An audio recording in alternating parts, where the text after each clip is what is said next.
नमस्कार दोस्तों, मेरे साथ है श्री तेजपाल सिंह तेवतिया, कबड्डी कोच। तो कोच साहब, पहले तो आप अपना परिचय दे दें एक बार दर्शकों को। मेरा नाम तेजपाल सिंह तेवतिया है और मैं आरपीएफ में जॉब करता हूं। गांव मेरा फकरपुर है। पिताजी का नाम चंदगी राम है, माताजी का नाम बाला देवी है और अब मैं पोस्टेड गाजियाबाद हूं और फिलहाल करंट टाइम में ऑल इंडिया आरपीएफ का कोच हूं मैं। अच्छा जी, आपका जो निवास स्थान है वो उत्तर प्रदेश के जिला बागपत में गांव फखरपुर है जी। कोच साहब, खेल तो बहुत सारे हैं लेकिन आप कबड्डी के खेल से जुड़े, तो शुरुआती दौर में आपका कबड्डी से जुड़ना कैसे हुआ?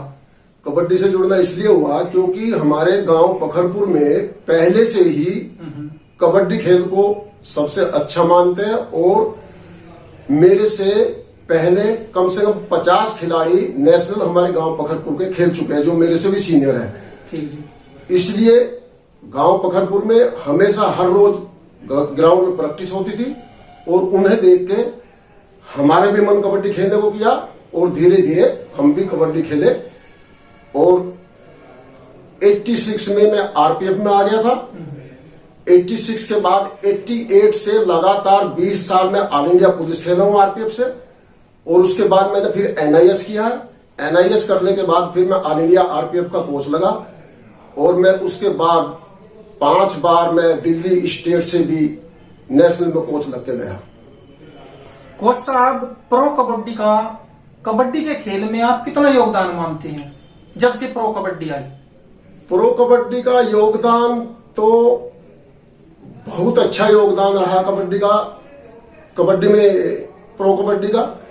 जैसे कि हमारे अभिषेक जी है और गहलोत जी है, ऐसी ऐसी महान शक्तियों ने कबड्डी को एक प्रो कबड्डी के रूप में बहुत उठा प्रो कबड्डी के नाम से। गरीब परिवार के लोग कबड्डी खेलते हैं और कोई सपने में भी नहीं सोचता था कि एक खिलाड़ी को करोड़ों रुपए में भी मिलेंगे।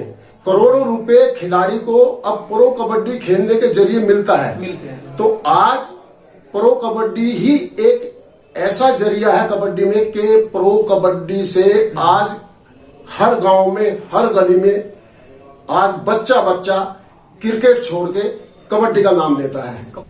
आपने अभिषेक जी का नाम लिया और गहलोत जी का जी। तो ये अभिषेक जी का जो नाम लिया, ये अभिषेक बच्चन जी के बारे में है जी या दूसरे? अभिषेक बच्चन जी जो अमिताभ बच्चन के लड़के हैं, हाँ, हीरो है अभिषेक बच्चन। अभिषेक बच्चन ने बहुत मेहनत प्रो कबड्डी के लिए किया है, बहुत दान किया उसने प्रो कबड्डी में और हमेशा अभिषेक बच्चन, अमिताभ बच्चन, पूरा परिवार जहां भी मैच होता है वे सम्मिलित रहते हैं। उनका बहुत बड़ा योगदान है प्रो कबड्डी के लिए। दर्शकों को थोड़ा गहलोत जी के बारे में भी दो बताओ जी, आप तो शुरुआत में जो कबड्डी को उभारा है वो एक कबड्डी की जड़, ठीक, वो गहलोत जी है। पूरा नाम जी इनका गहलोत जी का? जनार्दन गहलोत। अच्छा, जनार्दन गहलोत। हाँ, जो राजस्थान से बिलोंग करते हैं, जयपुर के रहने वाले हैं। आज वो इस दुनिया में नहीं है, एक्सपायर हो चुके हैं। अच्छा, लेकिन उसे आने वाली पीढ़ी में पीढ़ी टू पीढ़ी गहलोत जी को हमेशा कबड्डी खिलाड़ी याद करेगा जी। खेलों में राजनीति कितनी हानिकारक आप मानते हैं कोच साहब? रही राजनीति की बात, राजनीति नेता जो होते हैं वो सिर्फ अपनी सीट के लिए, अपनी सीट पाने के लिए, अपना पद पाने के लिए सिर्फ एक बार खेल की तरफ देखते हैं जब चुनाव होते हैं। उसके बाद कोई ध्यान नहीं देता कि वह खिलाड़ी अब क्या कर रहा है, हमें खिलाड़ी को कैसे उभारना चाहिए, खिलाड़ी कैसे आगे बढ़ेगा, इस चीज को कोई ध्यान नहीं देता। प्रचार बहुत होते हैं लेकिन हकीकत नहीं मिलता। अब जैसा कि योगी जी ने एक डिक्लेयर किया है कि national level, medalist level, international level हम इतने रुपए महीना देंगे, लेकिन मुझे नहीं लगता कि वो पैसा किसी खिलाड़ी को मिलेगा। वो सिर्फ कहने की बात है, देने की बात नहीं है। वो 80% खिलाड़ी ऐसे हैं जो अपने पैसे से शुरुआती करते हैं। सौरभ चौधरी है, सौरभ चौधरी के ऊपर भी एक इल्जाम लगा है कि ये साई के कैंप में नहीं रहे, साई के कैंप में नहीं रहे, वो अपना प्राइवेट कोर्स लेकर रहा लेकिन आप ये क्यों नहीं कहते, सरकार ये क्यों नहीं कहती कि साई के कोच अच्छे नहीं थे? जब साई के कोच अच्छे थे तो बाकी खिलाड़ी फाइनल में क्यों नहीं पहुंचे? वो प्राइवेट प्रैक्टिस करके, प्राइवेट कोच लेकर आज वो फाइनल में पहुंचा। तो फाइनल कोच अगर हो सकता है वो साई के कोच के अंडर में प्रैक्टिस करता, हो सकता है वो भी फाइनल में नहीं पहुंचता। इसलिए मैं तो ये कहता हूं कि सरकार के कोच एक उदाहरण है सौरभ चौधरी सरकार के लिए। तो सरकार को तो ये कहना चाहिए कि सौरभ चौधरी का जो कोच है, हमें साई में उसको डायरेक्टर बना देना चाहिए। और उसको उल्टा कह रहे हैं कि सौरभ चौधरी साई के कैबिन में रहना चाहिए था। ये बिल्कुल उल्टा है। सरकार ये नहीं देखती कि वो प्राइवेट होकर भी सबसे अच्छा खेला। बिल्कुल जी।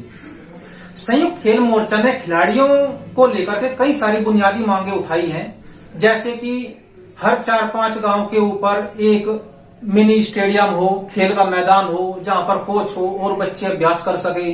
जो भी पुराने अखाड़े हैं, अकेडमियां हैं, खेल शाखाएं हैं, उनका नवीनीकरण करे। यदि वहां पर कुछ समस्याएं हैं उनको दूर करे। जो वहां पर अपनी सेवाएं देता है कोच और बेपेंशन धारक है तो उसको भी मासिक वेतन मिलना चाहिए। राष्ट्रीय स्तर के खिलाड़ी को या तो नौकरी मिले या उसे कम से कम 20,000 रुपए उसकी डाइट का भत्ता मिले खेल की ओर से। तो इस विषय में आप कोच साहब क्या कहना चाहोगे संयुक्त खेल मोर्चा के जो प्रयास है उनको लेकर? देखो, संयुक्त खेल मोर्चा की जितनी भी मांगे हैं मैंने अच्छी तरह वो बारीकी से पढ़ी है, देखी है, सुनी है। और मैं फेस टू फेस विनोद पहलवान जी जो इसमें आज बहुत मेहनत कर रहे हैं, मैं उनसे भी मीटिंग किया और उनकी जितनी भी मांगे हैं वो मांगे ऐसी है, अगर वो मांगे सरकार मान लेती है, उसका योगदान खिलाड़ियों को देती है, तो खिलाड़ी ओलंपिक में बहुत से मेडल ला कर रख देगा इंडिया के लिए। इंडिया का झंडा ही ओलंपिक में लहराएगा अगर ये सारी मांगे सरकार मान लेती है और खिलाड़ियों को दे देती है। आज संयुक्त मोर्चा खिलाड़ियों के लिए, खेल के लिए इतनी मेहनत कर रहा है, इतने इंटरेस्ट ले रहा है कि उनका कोई जवाब नहीं है। कोच साहब, आप युवाओं को क्या संदेश देना चाहेंगे?